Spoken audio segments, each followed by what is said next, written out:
Okay, it's Dorset in 2010. So several years ago I was huddling behind a windbreak on a Dorset beach, eating apple cake and drinking sort of nasty cheap coffee out of a polystyrene cup. And the beach was a kind of yellow-grey mix of pebbles and sand. And down by the wave break, my two children were running around, splashing in the water, looking for stones to skim. My son runs back to me with a glass pebble. "What's this, Dad?" "It's a glass pebble." "Like a normal pebble?" "Well, kind of," I said, "but it's probably a lot younger." So I tried to explain to him how pebbles are made, how that pebbles could be hundreds, thousands of years old. And for a 6-year-old, this was pretty hard stuff to process. But maybe for a glass pebble, it was a bit easier. It had a sort of shorter time frame. Maybe, I said, it was a Coke bottle that someone had thrown away. It was smashed and the fragments of it had rolled alongside with the waves over several years and smoothed into this pebble that he was now holding. And I could see that he could kind of understand this, but translating that into all the pebbles on the beach, that was serious brain work. So I said to him, "How many pebbles do you think are on this beach?" "1 million, he said confidently. I smiled. "A lot more than that," I said. "How many then, Dad?"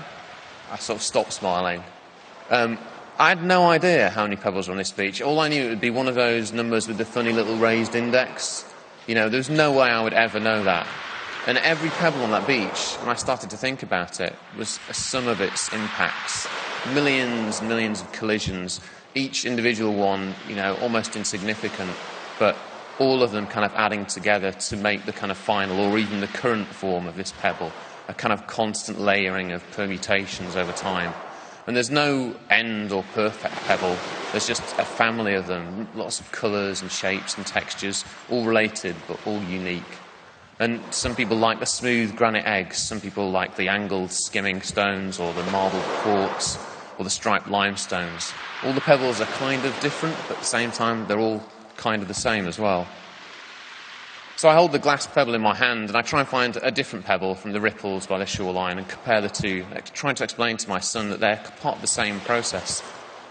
He looks at me a bit confused. I'm like, "It's happening like now, everywhere, you know, across this beach." And he goes, "What, where?" And I'm like, "Well, the sea's shuffling the pebbles around, it's smoothing them." And he's like, I can't see that." And I'm like, "Well, maybe actually if you listen, you can hear it." And there's the sound of tiny pebbles rolling around, like fighting with each other in the furrows and the sand amongst the foam. And the sea is the thing that's building these things. It's the machine that kind of creates those pebbles. And the sea and the pebbles are both a kind of ongoing process and the thing themselves. They're always the same in some ways, and yet they're always different. And I'm trying to explain this to him, and I can't really understand it either.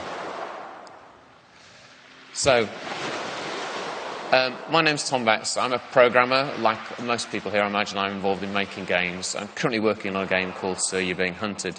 I'm doing a much more technical talk on Wednesday if anybody wants to know more in depth about the actual game itself. So I'm going to talk a little bit like that now.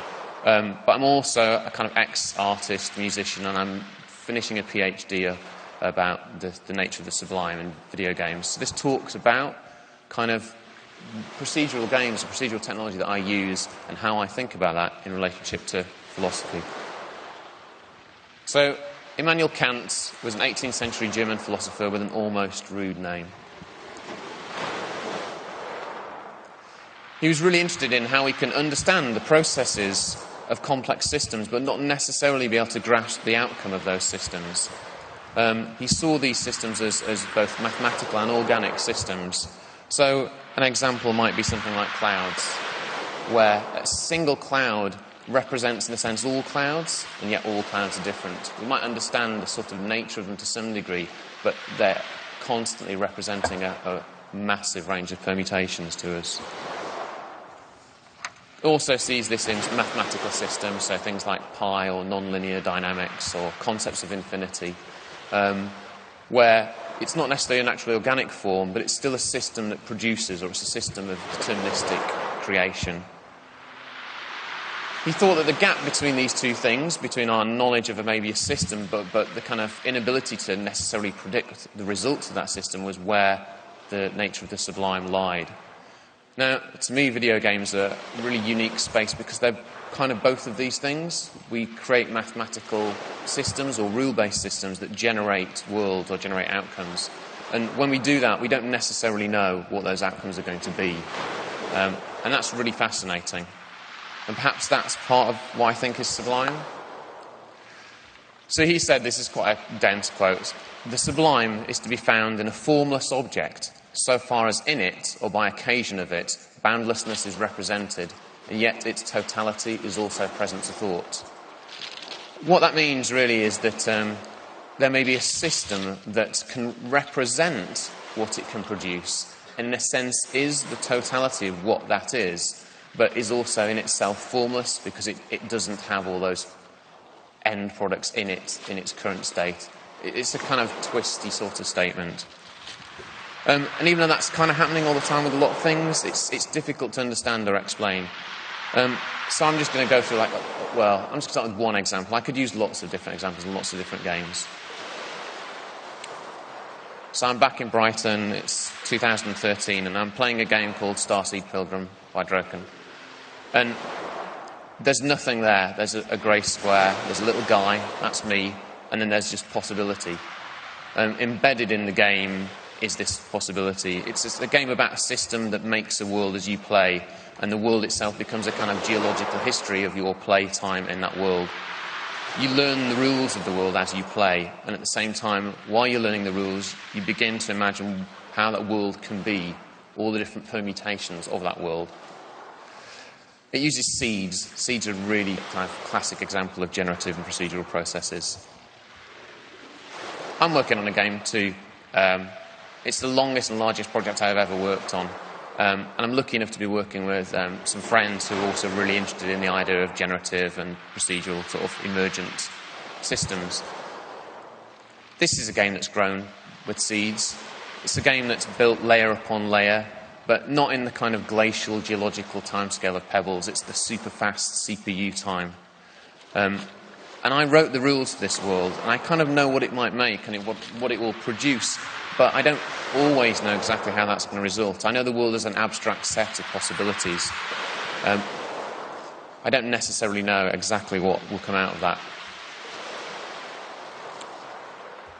This is a painting. It's called The View of the Baltic. It's by Caspar David Friedrich, who's a romantic landscape artist. It's painted around 1820 or so. Kant's idea of the sublime had a really big impact on art and literature of the period. And there's a lot of work where artists were trying to represent the kind of complexity and the awe-inspiring kind of detail of nature with this strange sense of alienation. At the time, science was trying to understand how these things worked, but it could never really grasp the kind of final outcome or the range of things that could come out of that. This is an image from the game, Sir, You're Being Hunted. It's all mathematically generated. Everything is positioned algorithmically, all the models and the trees, the grass, the rocks, even the lighting is dynamic. It produces a set of worlds that I've become very kind of familiar with. It's a thematic kind of space that I can keep rerunning over and over. And I still find it seductive. I still find it generating new worlds that have variations I've not seen. It's like sifting through the pebbles on the beach. But sometimes it even makes something that begins to alienate me. And I've made the rules for this thing. And occasionally I don't even understand how or why it's done what it's done. It doesn't just happen necessarily in the generation of the world. Deliberately, the systems in the world operate without the player being present. So even the AI may be wandering around areas of a generated island that the player might not even reach, might not even get to. There's something kind of weirdly romantic to me about like artificial AI, NPCs exploring a space that's been generated that only they will ever experience. It's like the system's kind of making places and even perhaps stories without caring about me or anyone being there. So, I guess this leads me on. I've never been particularly good at storytelling. I like listening to stories. Maybe I don't like endings. I don't know what it is. Maybe I'm just too lazy to have the responsibility of being an author.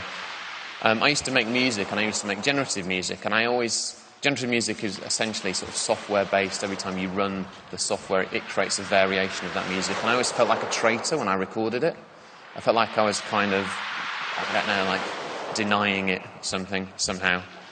And when I think of games, I think of the games that I'll remember. They're the sort of games that operate without me. They're the games that sort of operate under their own rules. Things like Shadow of the Colossus or Dark Souls or Stalker or Minecraft, they're all sort of spaces that seem to have their own cycles, their own systems, and permutations of how they can be. It reminds me of sifting through the pebbles and looking at all the different variations of things. So I work on games and other digital objects about permutation, about procedural form, stuff that can happen over and over again without necessarily an end or a beginning, stuff that has something to me of its own life, stuff without perfect vision perhaps. Maybe it's just a search space of different possibilities. It's not necessarily dramatic as a grand narrative arc, but I find it really immersive and engaging, and I think it's important too, even though I'm not sure exactly why. There's a sort of strange aesthetic in it. There's something really satisfying, a sort of sense of craft that comes out of defining a system but still being delighted at the sort of surprises that it produces. I know it's got something to do with Kant's notion of the sublime. I'm not exactly sure how I can connect that in a really succinct way, but I'm sure that there's something important in there, and that kind of thinking about it in that way is really inspiring to me and really useful. So I make systems that kind of make beaches or make pebbles or make mountains or make worlds, and I train those systems to make them in a way that I hope will be interesting and hope will make people want to explore those spaces. So I'm back on holiday with my kids in 2010 in Dorset, and my son comes up to me.